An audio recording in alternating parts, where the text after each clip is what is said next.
बैठक की होते हुए इन भाई साहब ने ये कहा था कि मैं G20 में पार्टिसिपेट ही नहीं करूँगा।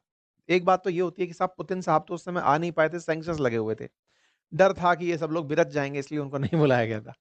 ये खुद से ही मना कर दिया, मैं नहीं आऊँगा। अब ये खुद से मना कर दिया तो होता ही है ना कि यार बॉस टाइप का जो आदमी वो मना कर दिया, अमेरिका लीडर है, वर्ल्ड पावर है, मना कर दिया कि हम नहीं आ रहे हैं तो। अब इनके पीछे छोटे भैया भी तो होंगे ना बहुत सारे चुन्नू-मुन्नू टाइप के, वो भी कहेंगे सर नहीं आ रहे हैं तो हम भी नहीं आएँगे टाइप से। जैसे आपको यदि याद हो, तो भारत ने जब सार्क की बैठक का बायकॉट किया था, साउथ एसोसिएशन का जो बैठक थी, जिसमें हम पाकिस्तान के साथ बैठा करते थे, हमने उसका बायकॉट किया तो अफ़गानिस्तान ने भी किनारा कर लिया और वो सार्क ही खत्म हो गया पाकिस्तान के चलते, नहीं करेंगे बात, जाओ। तो कुल मिलाकर के G20 के समय पर इनने कुछ वैसा ही रूप दिखाया कि मैं G20 की बैठक में नहीं आऊँगा, मैं बायकॉट करता हूँ। बोले क्यों? बोले इसलिए क्योंकि साउथ अफ्रीका में हो रही है और साउथ अफ्रीका वाले हमसे गलत बर्ताव करते हैं। अच्छा, ट्रंप से क्या गलत बर्ताव करते हैं? आपको याद होगा ना मैंने इलॉन मस्क की कहानी बताई थी कि इलॉन मस्क साउथ अफ्रीका से ही आते हैं और अंग्रेज आदमी हैं, तो असल मायने में गोरे हैं। आप ऐसे समझिए कि साउथ अफ्रीका का जो असली कलेश है वो रंग भेद का है। वहाँ पर रंग जो है, काला रंग और गोरा रंग, ये आपस में झगड़े का बड़ा कारण है। अब इलॉन मस्क देख के ही आपको गोरे दिखते हैं, तो श्वेतों के लिए बात ट्रंप की कान भर दिए थे उन्होंने कि साहब देखो साउथ अफ्रीका में श्वेतों के साथ आजकल गलत हो रहा है। मतलब जिन अंग्रेजों ने कभी अश्वेतों के साथ बहुत बुरा किया था, आज वो ट्रंप से शरण मांग रहे हैं कि साहब हमारे साथ में बुरा हो रहा है, हमारी संपत्तियों को सिरिल रामाफोसा जो है वो छीन-छीन के खा रहे हैं। हालाँकि मस्क जो है उनको अमेरिका की नागरिकता मिल चुकी है, लेकिन बाकियों के लिए वो झंडा उठाए हुए थे। तो ट्रंप ने उन्हीं के कहने पर इनसे साउथ अफ्रीका से लड़ाई लड़ ली थी। बयानबाजी के अंदर आपको याद होगा, तो यही वो रामाफोसा हैं। इन्होंने G20 बैठक बुलाई और हम पहुँच गए उसमें। अब तो ऐसा हो गया है कि जहाँ ट्रंप आ रहे हैं, वहाँ हम नहीं हो रहे, जहाँ हम हो रहे हैं, वहाँ ट्रंप नहीं हो रहे। तो यहाँ पर आप तस्वीरें देख रहे हैं, 3 उन लोगों की, ये बिल्कुल वैसी ही तस्वीर है, जैसे शी जिनपिंग, पुतिन और पीएम मोदी की थी। यहाँ पर पीएम मोदी जिन 2 लोगों के साथ दिखाई दे रहे हैं, वो एकदम मतलब एकदम अखंड विरोधी ट्रंप के हो रखे हैं। एक तरफ सिरिल रामाफोसा है, दूसरी तरफ लूला हैं ब्राज़ील वाले, जो खुलेआम ट्रंप को बहुत बुरा-बुरा कह चुके हैं।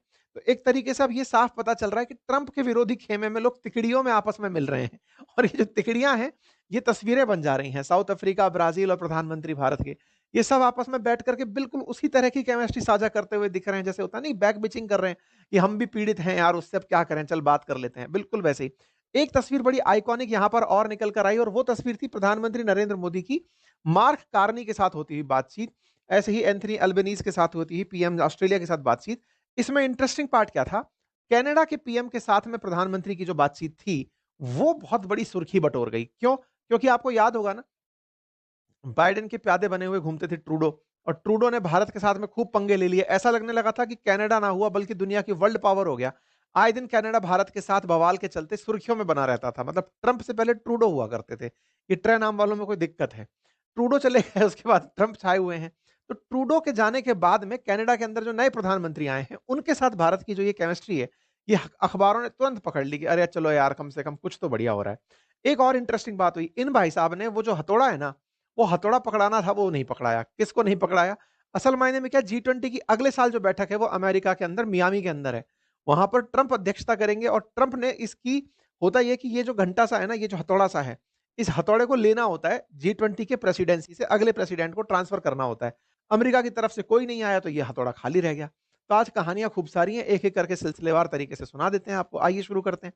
तो आपके सामने प्रधानमंत्री नरेंद्र मोदी की यात्रा है सबसे पहले, और सबसे पहली बात G20 से करते हुए आगे बढ़ते हैं। G20 असल मायने में दुनिया की 85% जीडीपी को कंट्रोल करने वाले 20 देशों का एक समूह है और उसके अंदर अर्जेंटीना, ऑस्ट्रेलिया, ब्राजील, अल्फाबेटिकली बता रहा हूं, Brazil, Canada, China, France, Germany, India, Indonesia, Italy, ये सारे देश शामिल हैं। ठीक है, इसमें अमेरिका भी शामिल है। और इन देशों को अगर नक्शे पर देखोगे तो लगता है कि सारा यही तो है, और कौन है बाकी, तो छोटू मोटू टाइप के हैं। अफ्रीका के अंदर भर के देश चले हुए हैं जिनको कोई G20 में ले ही नहीं रहा।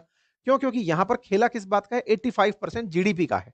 हालांकि 2/3 पॉपुलेशन भी यही लोग रखते हैं। तो ये जो 85% जीडीपी रखने वाले देश हैं, इनकी बैठक